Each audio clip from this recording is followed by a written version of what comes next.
आज हम देखेंगे ऑर्थोपेडिक्स में commonest site for most of the disease lower end of the femur.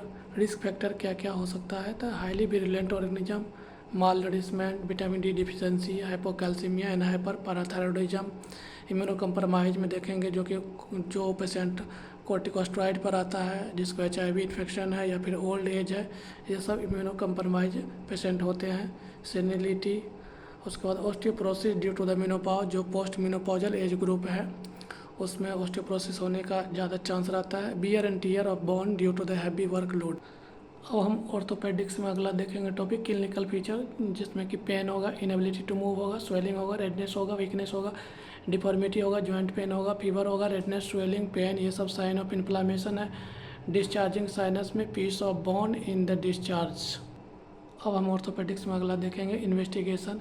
ये दो तरह का होता है, हेमेटोलॉजिकल और रेडियोलॉजिकल। हेमेटोलॉजिकल में हम देखेंगे कंप्लीट ब्लड काउंट, उसके बाद कल्चर देखेंगे फॉर डिस्चार्जिंग साइनस एंड पस के लिए, उसके बाद ESR करेंगे, एरिथ्रोसाइट सेडिमेंटेशन रेट, उसके बाद कैल्शियम।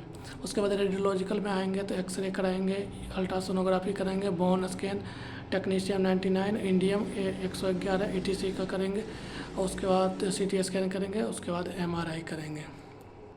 अब हम ऑर्थोपेडिक्स में आगे बढ़ते हैं और देखते हैं इसका ट्रीटमेंट में कंजर्वेटिव ट्रीटमेंट होगा और सर्जिकल मैनेजमेंट होगा। कंजर्वेटिव में या फिर सिम्टोमेटिक रिलीफ में क्या कर सकते हैं, बेड रेस्ट दे सकते हैं, एंटीबायोटिक दे सकते हैं, रिहाइड्रेशन दे सकते हैं, करा सकते हैं, IV फ्लूइड रिसोसिएशन करा सकते हैं, इमोबिलाइजेशन करा सकते हैं, restricted weight bearing and heavy exercise of affected bone. उसके बाद physiotherapy for later stage of recovery. अब सर्जिकल मैनेजमेंट में हम क्या क्या कर सकते हैं, ओपन रिपेयर कर सकते हैं, एक्ससीजन कर सकते हैं, रिमूवल ऑफ डेड बोन या इन्फेक्टेड ग्रेनुलेशन टिश्यू, और लास्ट में एम्पुटेशन करा सकते हैं। अब हम देखेंगे ऑर्थोपेडिक्स में अगर ट्रीटमेंट सही टाइम पर नहीं किया गया या फिर ट्रीटमेंट सक्सेसफुल नहीं हुआ तो उसके कारण क्या क्या कॉम्प्लिकेशन अराइज हो सकता है।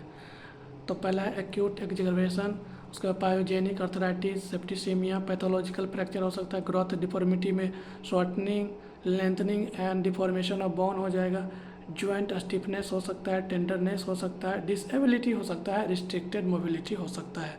इसी के साथ जितना भी ऑर्थोपेडिक्स में था इम्पोर्टेंट पॉइंट वो सब हमने बता दिया है।